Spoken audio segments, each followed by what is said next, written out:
Before we dive into the show, if you're looking to make some picks on the NFL playoffs, check out Underdog Fantasy's Pick'em game. You just choose higher or lower between 2 to 8 players, and you can win up to 1,000 times your entry. If you click the link in the description and use code RULE, you'll get up to $1,000 in bonus cash and a free pick. We'll be using Underdog to make some picks throughout the rest of the NFL playoffs, so thank you to them. And they have plenty of other sports on tap as well. So click the link in the description, use our code RULE, and get up to $1,000 bonus cash and a free pick.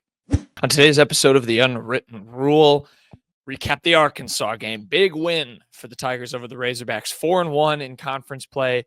What a start for Mizzou men's hoops. So we can recap that game for you guys, kind of gave our takes on it, look back at it, how Mizzou got the win, obviously just how they've been playing, talked about a lot of the consistencies we've been seeing on both ends that's gotten Mizzou to the place they are to start conference play, and just what we like about this team. We talked a little bit too, kind of bigger picture, just about the team's mindset, kind of the identity, some of that culture building that Dennis has been doing. Had a good conversation about that as well. So recap that. Previewed Texas, which is on tap on Tuesday. So looked at the Longhorns a little bit. It'd be an interesting test for Mizzou on the road. So gave our takes and a little bit of predictions on that as well. Finished with quick hits. Had a good Ken Sports Shorts look back at the last 3 years in the transfer portal for Mizzou football. Just guys who were ranked high and who are Mizzou's biggest wins. So talked about that. Had a little Cody Schrader discussion with him contributing briefly in the playoffs for the Los Angeles Rams, and some more NFL and national championship predictions as well, because that is obviously today when you guys are all listening and watching this. So great show as per usual. We'll dive right in, get started. The Unwritten Rule starts right now. Marcel, where are you going with that disc? You are not putting that on again. Marcel, okay, if you press that button, you are in very, very big trouble. Attention. Everybody stop what you're doing. It's time for The Unwritten Rule, a Mizzou sports podcast brought to you by the Believe Network, alongside Payton Haverman and Kenny Van Doren. Here is your host, Jack Knowlton.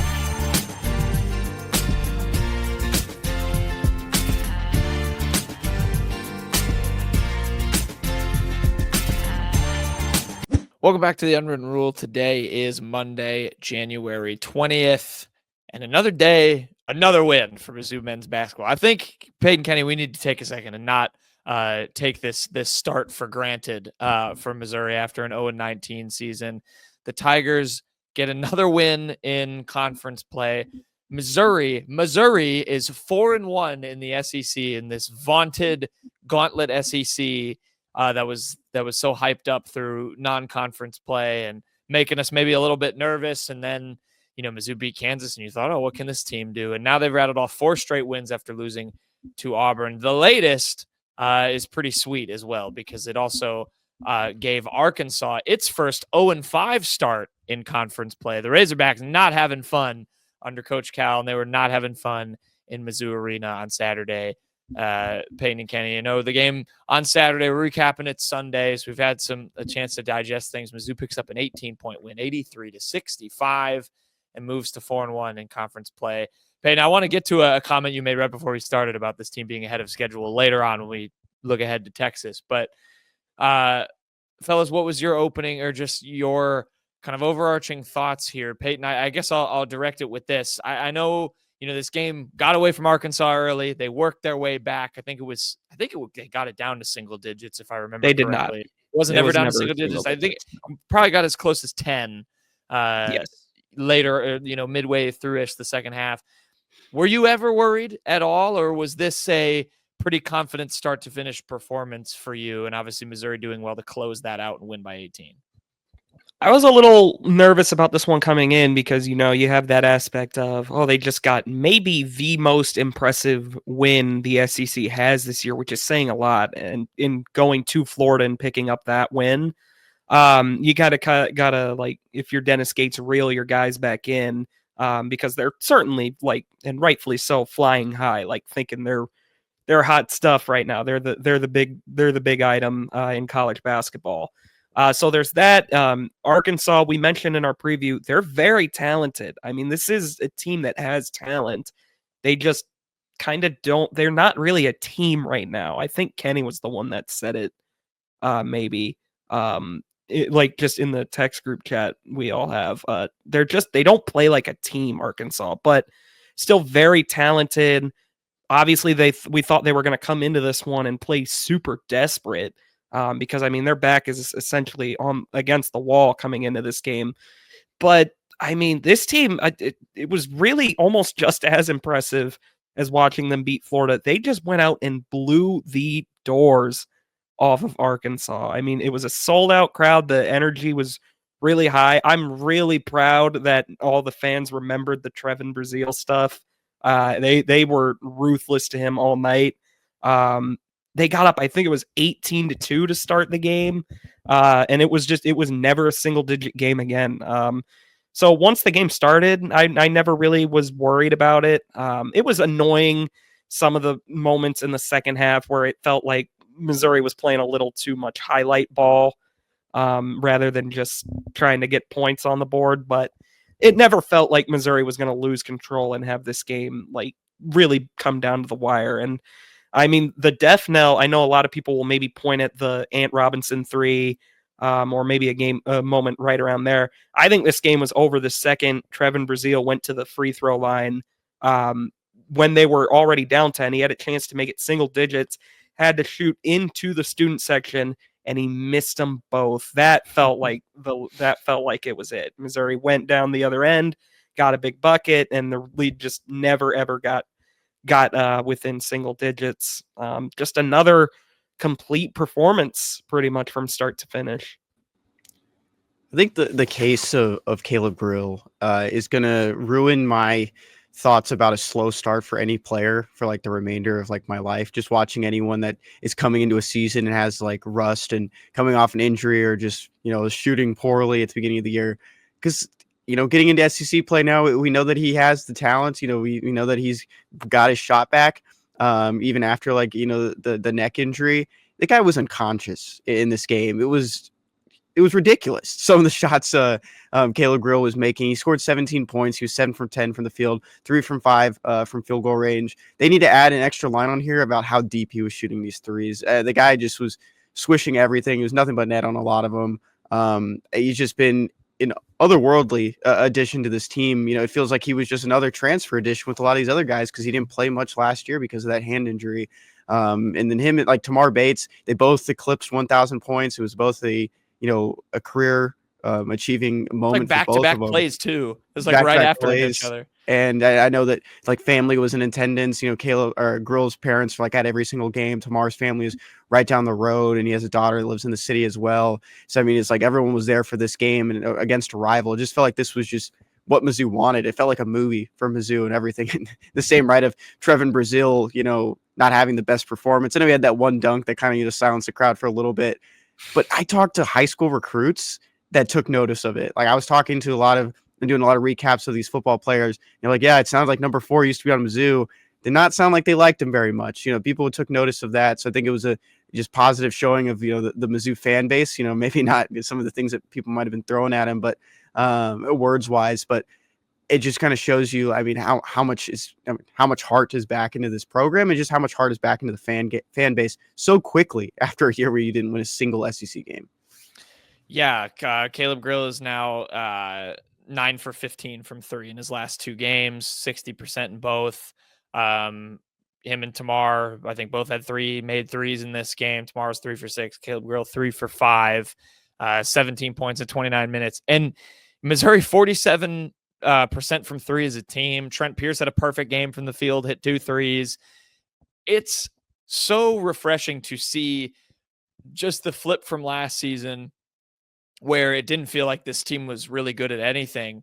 And, I flash back to our conversations at the start of even this month or even back in December when we were like, what is kind of going to be this team's identity?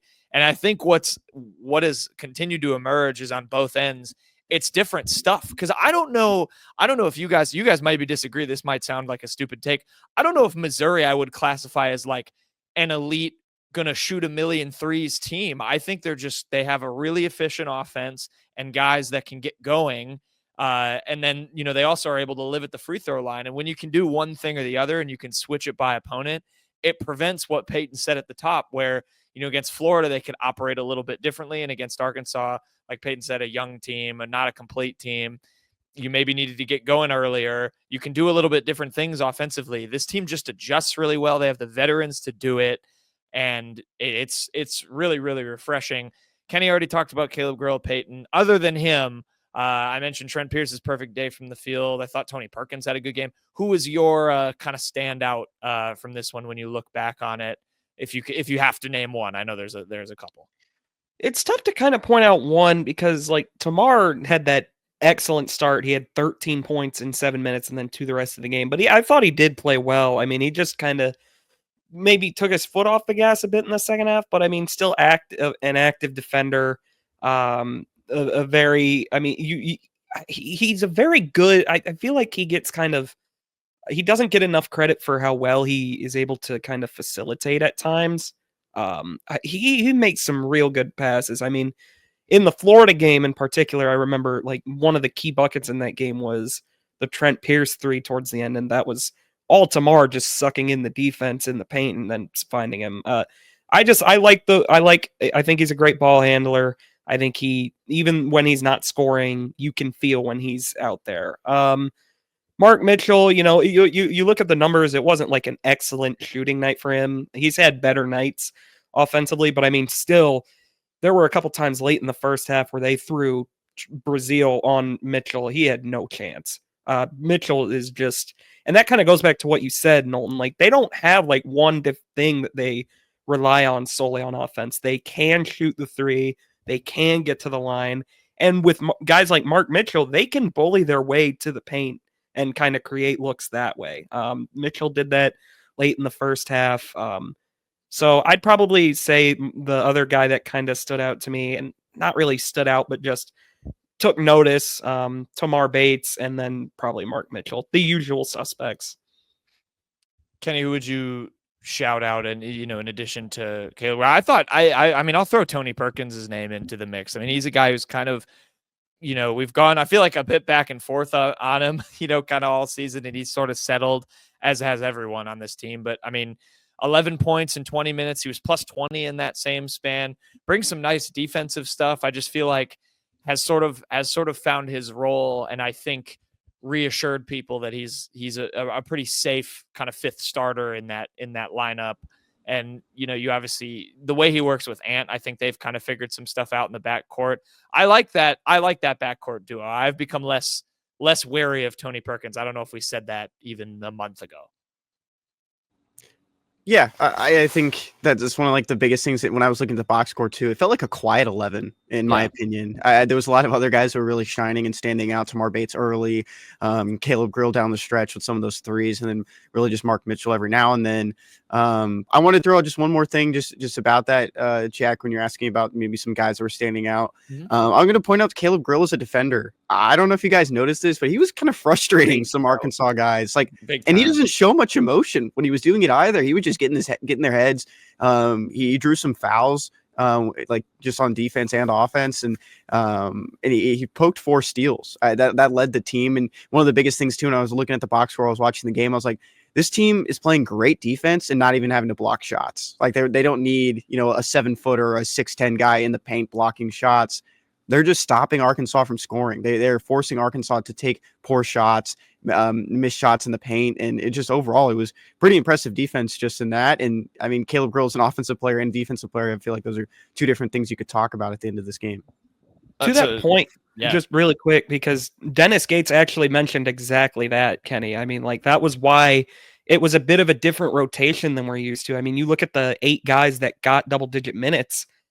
The other 3 besides Caleb Grill off the bench and the usual starters, the other 2 were Marcus Allen and Jacob Cruz. And Dennis Gates said, like, the reason we didn't see like a lot of Josh Gray or just like any of the other guys that like maybe Marquez Warwick or Aiden Shaw hasn't been in the last couple games was because like it was just like a total like matchup nightmare for Arkansas. Like they were absolutely clueless what to do offensively.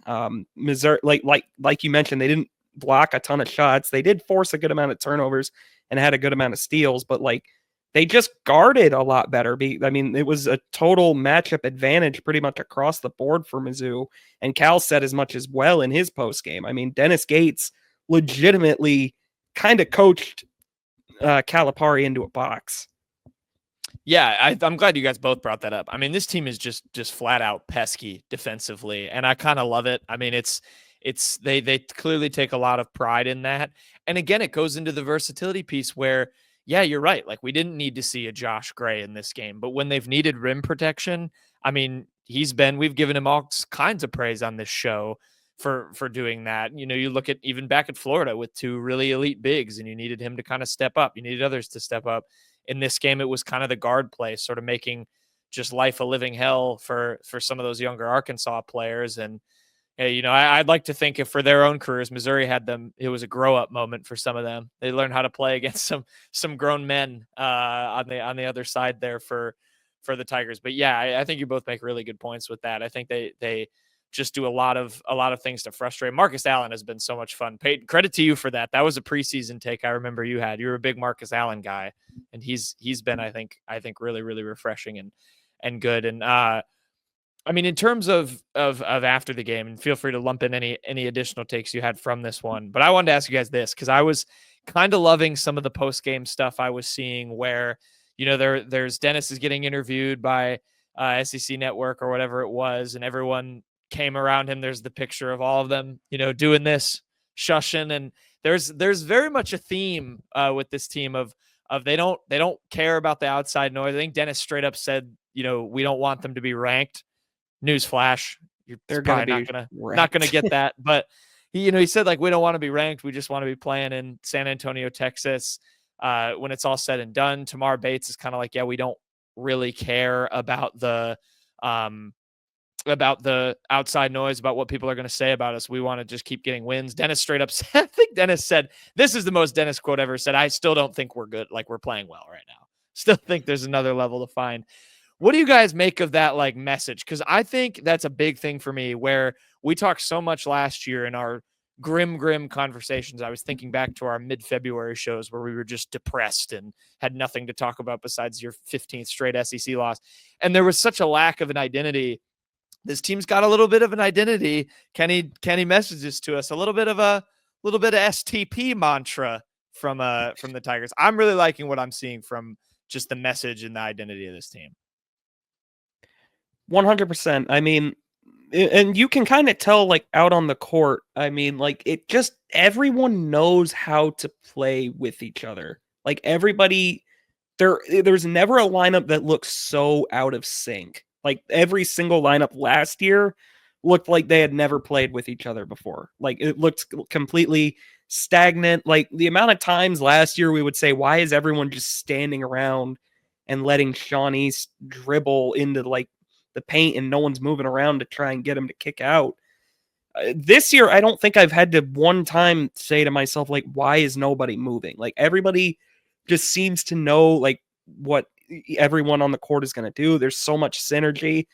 And I mean, it's kind of like you said, it feels like Dennis Gates is a hell of a culture builder as well, because it feels very similar to that 2022-2023 team, where it's like you get all these videos and stuff of them hanging out off the court. You know, you have this year, you have like Tamar, Ant, Mark Mitchell, and a couple others going to the Sophie Cunningham Classic to watch Tamar Bates's little sister play. It's just things like that. So it does have a very genuine feel to it.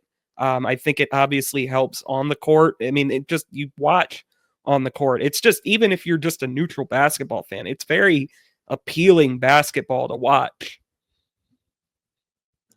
Maybe the answer for Dennis Gates, you know, whenever he runs into these issues where he doesn't win a conference game, is to not bring back guys that have been in the system the year before. I think the biggest thing, keep moving forward, is get guys that don't know each other until they get on campus, because, I mean, that's how it just looks this year. And maybe it's like recency bias for me, Peyton, but this group, for some reason, to me, just seems even tighter. It seems like there's more characters, there's more energy to a lot of these guys. I don't think we saw instances like this where they're doing an SEC post-game interview and everyone is standing behind Dennis Gates and just doing the shush thing, you know, like, or barking for no reason. Yeah, and just silencing, you know, media and all this. And that's it. Just, in my opinion, it's just, I don't know how he does it. I don't know how Dennis Gates, you know, turned it around so fast, with one of these things. And we saw it in 2022, 2023, but after just such a depressing season, brings in a bunch of new faces, and it's like nothing ever happened. And I think, moving forward, it is a good mentality to have, to kind of humble yourself, don't listen to the outside noise, let it fuel you. The same thing Drinkwitz has done the last 2 years, and kind of become like the whole mantra of just Mizzou athletics in general, as one of these schools that's been at the bottom of the SEC in some regards and in different sports, and now is just going to rise to the top just by itself. And I think that's a good way to go with it, but also take your wins. I think that's something they did after this one as well. They did enjoy this win. No matter the record for Arkansas, it is still a rivalry win. It's still a win against John Calipari, who's a Hall of Fame coach, and I think they enjoyed that at the same time.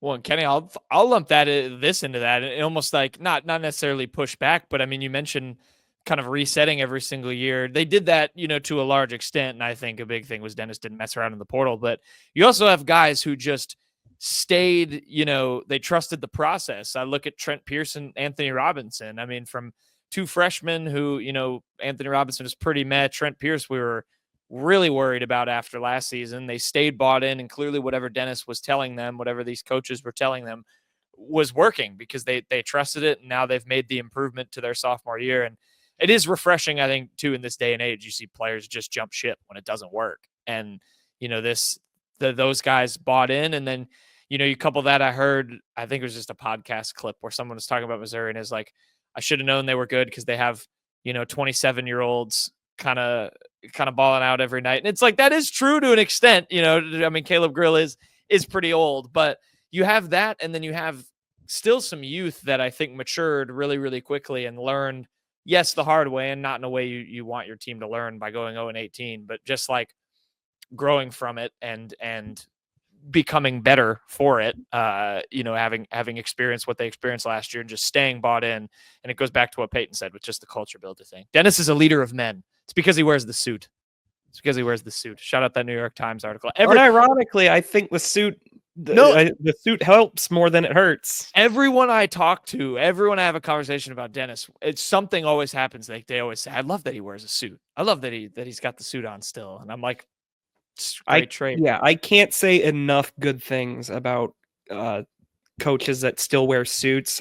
There's something about it that just, and plus, I mean, it just goes back to like Dennis's whole personality. It's like you mentioned with I still don't think we're playing that good. He's a perfect coach for not letting guys get too high or too low on themselves. Very good at keeping his guys centered. I mean, even last year, it's not like they just rolled over and were getting blown out by 20 every night. He kept guys engaged enough to like keep on going out there and fight and like be within 10. I mean, like, yes, they lost every single one, but there is something to be said about being able to keep your guys engaged like that.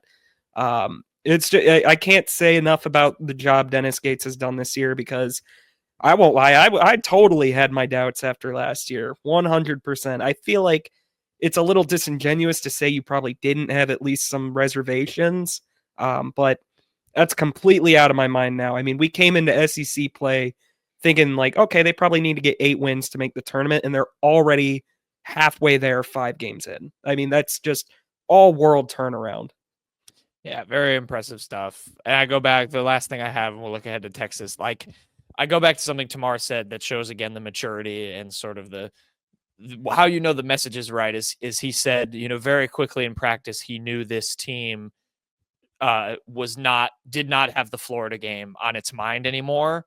Like, I think whatever that first practice after that game, and that felt really, really refreshing to hear. And I know, like you can say lip service, whatever. And like you can make any claim you want, but they showed it. I mean, they showed they didn't have that game on their mind because they came out and they didn't collapse. To go back to what Payton said at the top, we were kind of worried. This is an Arkansas team hunger for a win, coach that knows how to get them, a team with a lot of talent, even if they don't play two together.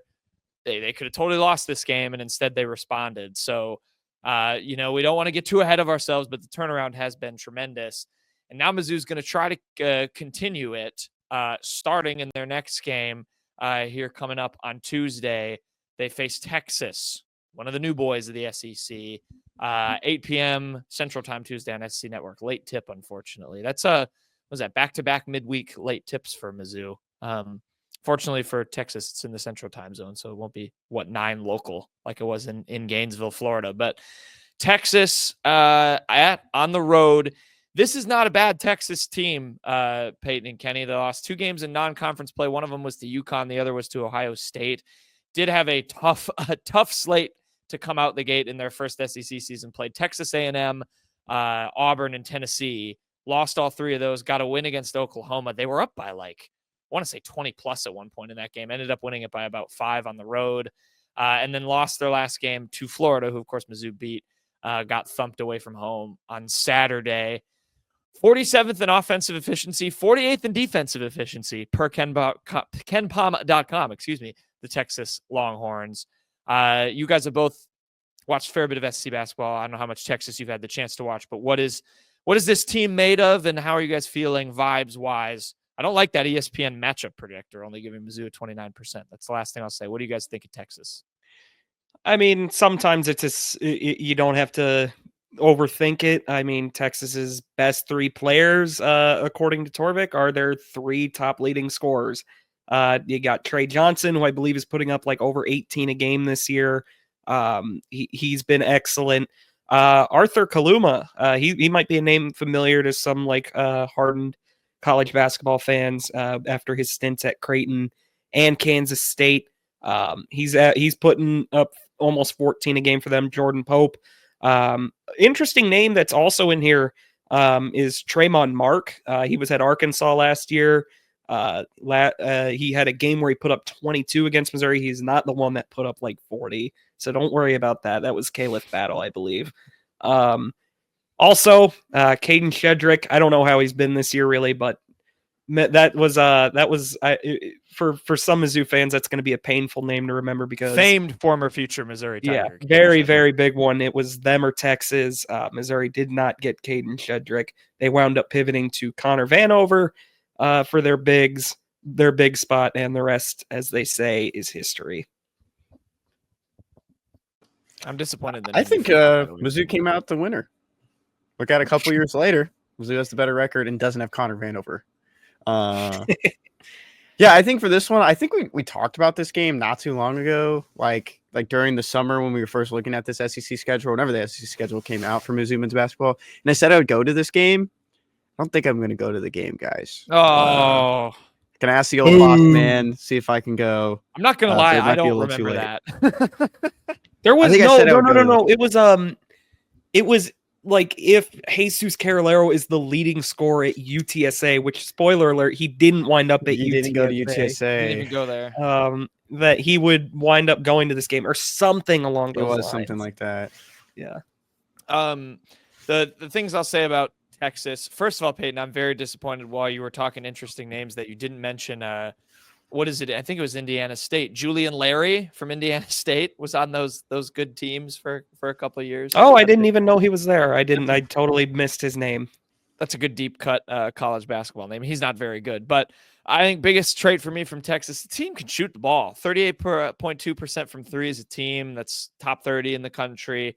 They can make threes. They have just, again, it is pretty steady. I feel like this is as sort of, if you're finding just a pure, this is a tournament team, or maybe that tier just above the bubble, I feel like that's where I put Texas, and that's a team that can definitely beat you at home.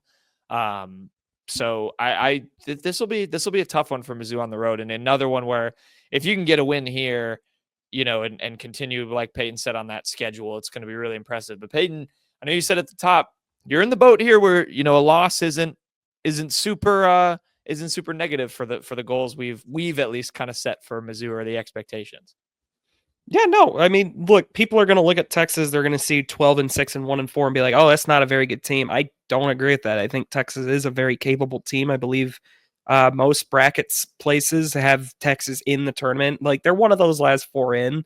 They're a bubble team, but they are a good team. And this is a road game at Texas. And, yes, Texas is a football school. That does not mean they can't get rowdy for a basketball game. And they have some damn good players on Texas. So, look, I think Missouri is the better team. I think that they will win this game. I do think if I had to make a pick, I would pick Missouri. But really, this is not a game I think Missouri has to win, unless you're setting your sights so high that you want Missouri to win the SEC regular season. I'm not I do. at I'm that setting point my yet. sights that high. I think Yeah, I'm not putting my sights up there. I think this is a game, if Missouri loses, it puts a lot more importance on Ole Miss next Saturday. But it does not do anything. Like I'll be annoyed, but I won't be furious. It's just not a game Missouri absolutely desperately needs. Kenny, what's your I guess outlook for this one? And any more notes on the Longhorns? Yeah, I'm in the same boat as Payton. I mean, things are going to happen. We're going to lose games in the SEC, and they already have one loss. Of course, it was to Auburn. But you have hiccups, and you're not going to be perfect in this. I think most of us chose like around a 500 record, and so I don't remember if you guys were really feeling like this one was going to even be a win coming into the season. So it is definitely one of those that, either way, I think the Tigers still be in a good spot to grab a bid for the tournament here in the next couple months. I feel like as this best illustrates it for Texas, Missouri is the lowest team in KenPom, second lowest team in KenPom that's faced so far, and it's the lowest ranked team in KenPom that it will play in its next 3 games because they then have to play A&M and Mississippi. So I mean, look at this conference, man. You're gonna lose games sometimes. It is literally the best league ever, and Missouri is 4-1. I will be okay if they lose this game. Yeah, can we just appreciate that, by the way? I think everyone was expecting coming into the season. If you would have told me you had Auburn at 5-0 and then your next 3 teams were Ole Miss, Alabama, and Missouri, I definitely would have predicted that. Ole Miss and Missouri, just right, blue bloods, basketball blue bloods right at the top of the SEC. I think I would have picked that. I'm looking forward to this game. I want to see how Missouri measures up. I am excited too.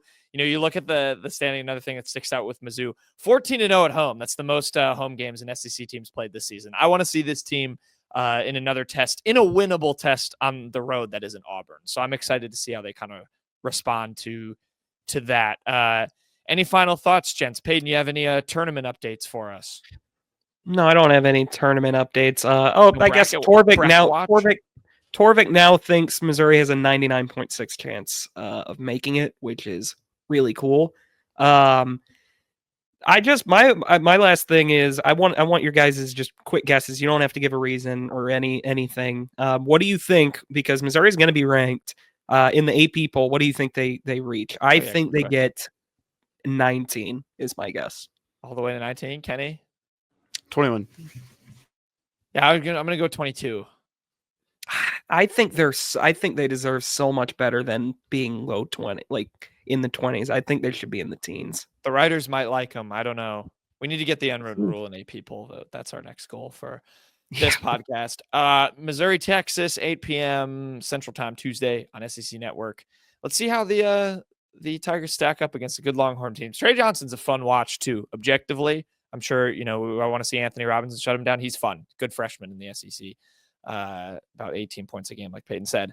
All right, gents. There's some basketball. It is fun times. I was just thinking about this my last thing. I was just thinking about this the other day. We were doing shows. It was our first kind of year in podcast form. Football season wraps up. Cotton Bowl. We're all stoked. How does Mizzou follow up on this basketball year? And I felt like all 3 of us just kind of got cabin fever at a certain point with just saying the same things over and over and over again after all these games. It's nice to not have that anymore. I'm sure you two would agree with that. I was just thinking about that today before we were recording, but it's nice to be able to be excited to look at metrics and brackets again.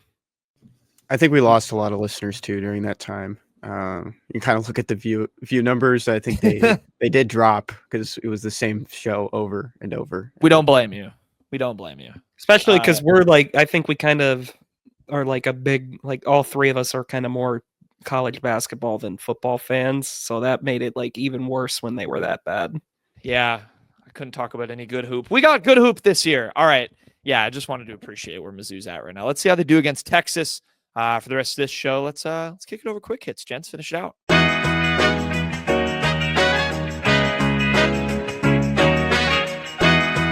Okay, quick hits time. We'll finish out the show. Kenny, I kick it over to you first, sir. You have a Ken Sports Shorts quiz for us. Yep. This week was one that Payton brought up. We couldn't figure out which show it was, but Payton mentioned it. Looking at where Damon Wilson stacks up in all-time transfer rankings for Missouri. Easy for you guys. Rivals only goes back to 2023 on the list I'm looking at. So there's 9 guys that have been rated inside the top 100. You don't have to give me the numbers of where they were rated, but 3 guys over the past 3 transfer seasons. So some of these guys haven't even played in a Missouri uniform yet. More so the ones, more of them on this list haven't played in a uniform for Missouri. I'll tell you that. But there's 9 that have been ranked inside the top 100. And we can start like pretty easy. We'll just go back to 2023, and I can tell you how many are in each one. And you guys, if you need hints, just let me know. But we'll start with 2023. So these were the guys that entered the transfer portal after the 2022 season and played for Mizzou in 2023 and beyond. Okay. And there's 2. So some Cotton Bowl Tigers. Okay, so see that, like, I don't know why I can't put my Tristan mind Wilson. Tristan Newsome would not have been one of them. He would have been a part of the actual signing class because he was a JUCO player. Okay, yeah, he was. Tyron Hopper was there in 22, as was Norwood and Weiss and Charleston. No, Weiss is one of them. Theo Weiss was ranked 56th. Yeah. I just assumed he had been there for more, like, longer. Like, that's my problem. Is anyone I'm going to settle on, I'm going to think they're there for either longer or newer. That was one of the more exciting portal gets they had. Okay, so one more. Jake Garcia. Yes, Jake Garcia was ranked 29th in that transfer portal class. The only other 4-star in this transfer portal class was Dennis Jackson. So it kind of shows you what the top end looks like. There's some good players in here, though. Joe Moore, Travis Johnson, Cameron Johnson, Niles Gaddy had some good moments. I remember Niles Gaddy. Yeah, he was good. No gloves, Gaddy. Yep. He won an SEC Defensive Player of the Week once, or Defensive Line Player of the Week. Right. Austin Firestone retired. Marcellus Johnson was, good depth on that. The 6th man on that line, yeah. Sidney Williams, and then Riley Williams, and this is the incorrect Riley Williams listed on this not graphic, but thing I'm looking at. Okay, so that's where did he go again? Does anyone remember? No. Yeah, who cares? Idea. Moving on. Utah. He went to Utah. That's right. Okay, I did totally forget that. 2024. 2024. There are 2. Caden Green, Toriano Pride. Correct. You guys got both of them. Caden Green was number 11. Toriano Pride was number 53. So Caden Green was the 2nd highest ranked transfer ever. Damon Wilson passing him up. Damon Wilson is 9th currently in the class of 2025. Some other 4-stars, Marcus Bryant and Corey Flagg only got to play 1 year. Nice. What was Green ranked again? Green was 11th. 11th. He's close. Was what he peaked at. He's close. Kerr Smith was 269th. You guys wanted to know that. Behind Zion Young. Huh. Wow. Yeah, he didn't have the numbers. He had no production behind him. Yeah, Wilson's got some numbers behind him. All right, so then we have this year. 2025. There are 5 guys. I think this one should be a little bit easier. Okay. Of course, number 9 is Damon Wilson. That's 1. 4 more guys after that. Catalan is 248th. Oh. That's a disgrace of a ranking. Coleman. That's awful. Kevin Coleman is 86th as 1. Hardy is number 50. 2 more. Trotter. Correct. Josiah Trotter is 63. And this one's tough. I must say Kitchens. No. Absolutely not. Is it on the O-line? Yes, Langdon Kitchen is 1,174th. I'm sorry, Langdon Kitchen. I shouldn't laugh at that. Someone said he was good, right, Kenny? We were talking about that last show. Someone they said he could fit on the interior given his size and length. Okay, I'll buy it. It's not the Wake Forest one. Definitely it is not Trost. Is it Mose? It is not Mose. No, it's an offensive lineman. Oh, sorry. Not GDG, right? No. I'm totally blanking. I can think of 3 of them, and I can't think of the last one. I think it's the last one. He was teammates with Josiah Trotter. Oh, the other Virginia guy. Really? It was the West Virginia guy. Williams? I can picture him. James Williams or something like that? Johnny Williams the fourth. Johnny Johnny Williams. the fourth. Williams. There it is. There you Good job, go. guys. Did not know he was top 100. That's interesting. 99. He was like an underrated one. I feel like he came in like the middle of like a big group, and like we had to. Yeah, but I Well, don't he know if visited on anyone like the noticed the word. final, like right before the dead period, and then committed after. So I Or think that's- that, like, see, it was one of those that I remember seeing him just on the list, and I was like, wait a second, Mizzou did too much. I couldn't keep track of it. For those that may not remember, Missouri had quite a few people commit. Yeah, Santana Lots. Banner was the first one, is what I remember. And Visit then they Mizzou today capped it for the off full with Wilson. coverage of it. I believe Kevin Coleman was first. Was Coleman before Coleman was Banner? first. Yeah, I believe Coleman so, was yeah. definitely Wow, man, that shows how hectic that was. I totally thought Banner was first. And I was in times. Hawaii most of that time. Tiger in the I Wild. didn't know that. That's cool. Tigers in the Wild. Kenny, what's your Tiger in the Wild? Okay, this one I feel a little bit bad on. I did not know of his existence, but this is Robert Meyer. He's in the class of 2025. I should know. This is what I work on, but he verbally committed as a preferred walk-on in July, so I just never saw it, and he doesn't get added to the totals because he doesn't have a scholarship, but he enrolled early. Like I saw in a graphic, they posted all the guys that are in early enrollment. They have 2 walk-ons there. The other one is Jack Powers. Pretty cool story. Guy that went to Cornell. He had a job lined up to work at Wash U, and decided to go play as a walk-on lineman at Mizzou. Sure. To put his career on hold. So he's going to just continue his college football career with the Tigers as a walk-on. But Robert Meyer, let me give you my Tiger in the Wild because you're starting your collegiate career this week. Welcome. I mean, he committed before you started working there. Yeah, and he's a combo guy, so that's like something too. Like I just don't He's know. Tucker McCann.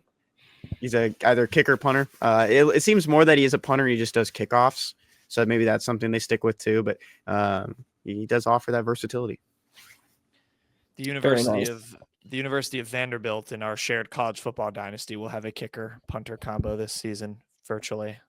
I like people who can do that. I think it's cool. Welcome, Robert. Good Tiger in the Wild, Kenny. Payton, your Tiger in the Wild. Tiger in the Wild for me. Who said those 23-24 Tigers were no good? John Tanjay is a starter on a ranked Wisconsin Badgers team. The Badgers beat Eric Musselman's USC Trojans by 15 on Saturday. Just wanted to give a shout out. Tanjay, of course, it didn't work out for him at Mizzou. He just couldn't get healthy. They kind of all moved on. He's had a great year at Wisconsin. He didn't have a good game here. I was going to say, it's just kind of funny that you picked this game. I know it's a really terrible game to pick, but he has been really good there. So good for him. Good for Wisconsin. And they beat Musselman. So yeah, you had to put it for that. Yeah, this has been very funny to watch him succeed. I remember when that signing happened, he was very hyped up to be really good, and just obviously the injuries just totally derailed it. But I'm happy he's working out. He's having the most productive season of his very long career. Look at that stats, man. 19-20. That is if me and Peyton and Kenny were still in hooping around the world of college basketball. He's in our high school grade. He was. He sure was. Insane. 31 games played that year too. Just nuts. Badgers, good team, good tournament team. My Tiger in the Wild is going to be Cody Schrader. We're recording this on Sunday evening following the conclusion of the Eagles-Rams game for a timeline check on that. And Cody Schrader fielded a kickoff. It was actually the kickoff right after the Rams got a safety against the Eagles, and then the Eagles kicked it off. And lo and behold, I hear Mike Tirico say it's fielded by Cody Schrader, and I bolted upright in my chair. He had a decent return, but good to see him getting some run in a playoff game, and it was a pretty crazy ending. Eagles almost blew it to the Rams, but unfortunately, Cody Schrader's rookie year is over because the Rams lost. But love to hear his name called in the playoff game. Yeah, waiver claim to playoff contributor. How about that? Is anybody surprised? Absolutely zero people are surprised that are Missouri fans. No person. Best of luck to Cody Schrader. Hopefully, did he? I don't know. I have to look into if he got one of those deals. Don't they give some people like guaranteed?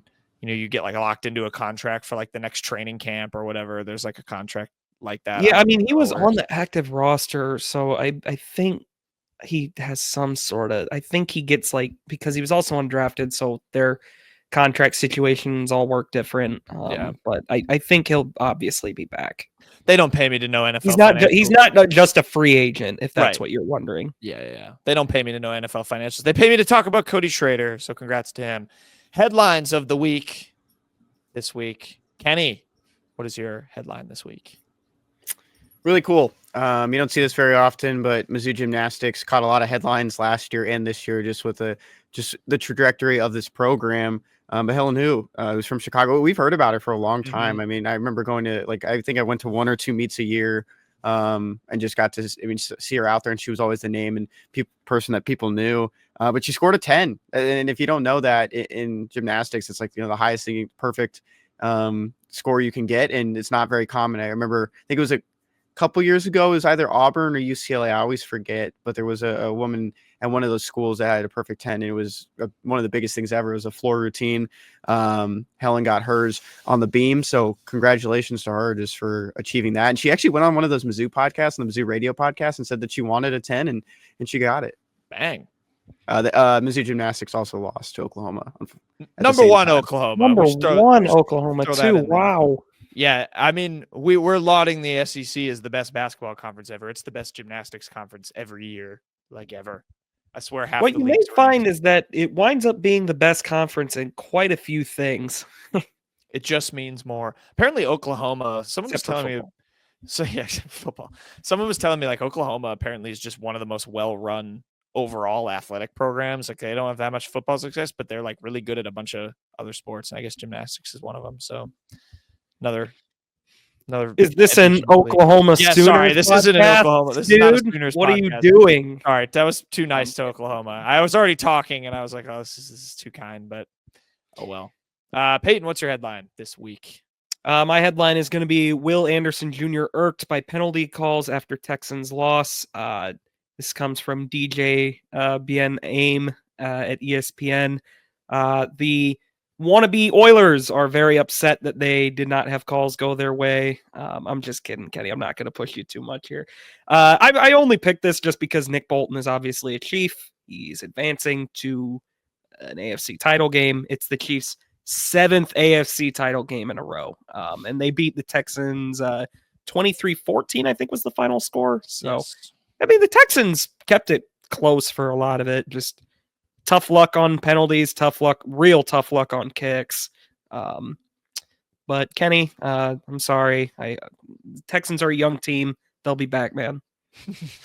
Yeah. I mean, whatever. I mean, it's like you saw the photos of Andy Reid going and talking to his teammates, his players before the game. And for some reason, all of his players were wearing zebra stripes. So, I mean, it's ridiculous, man. Like, I just don't get it anymore. You can't even touch Patrick Mahomes without getting a flag. I feel like this is what it was like, growing up, not hating Tom Brady. And now I know how you guys feel watching Patrick Mahomes. Hey, you won a playoff game, though. People didn't think you'd beat the Chargers. Nobody did. The bye week.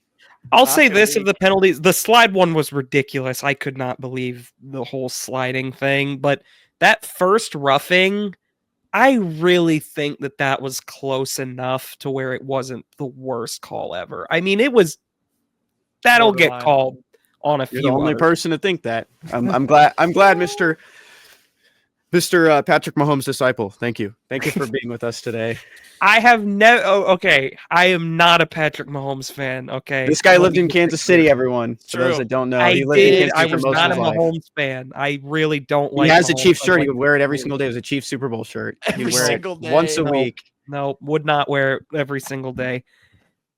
I don't think that call was bad. I think the others were bad, and I do think it is. I do think your Brady comp is kind of spot on, Kenny. Something's got to be done about the slide. Like I feel like the slide one's bad. They're figuring out how to use that as like a weapon to just get free yards. It's kind of annoying. Staying on the topic of football, I'm going to the college realm for my headline. Very boring headline. I kind of just used it to make picks. Ohio State versus Notre Dame. How to watch the 2025 college football national championship game. When you're listening to this pod, I very likely will be before kickoff of the national championship game. Wanted to bring it up. And what do you guys think? Ohio State, Notre Dame, who's winning on Monday nights in Atlanta? Get a prediction. I want Notre Dame to win this pretty bad. I think Ohio State. They've flipped the switch. Since that Michigan game. So I think they will be the winners in this one. I was at a watch party yesterday for UFC. I'm not a big UFC fan, and someone there was asking me about bowl games and how it works, and I was explaining the playoff and just how bowl games in general worked. And one of them asked me, "Who do I think is going to win the Rose Bowl?" And I was like, "You want to place a wager on this? I mean, I could tell you, who's going to win the Rose Bowl. It's already happened." And I was just joking with them about that, and they meant the national championship, and I was like, it's hard to choose against a team that has God on its side. So I know I do have Ohio State winning this one, but I think it is fun to lean into that stuff. I really love the Shane Gillis Under Armour commercial. I think it would be incredible if Notre Dame somehow won it all. I mean, to have the national champion, their one loss of the year beat Northern Illinois would be pretty special. It'd be pretty fun.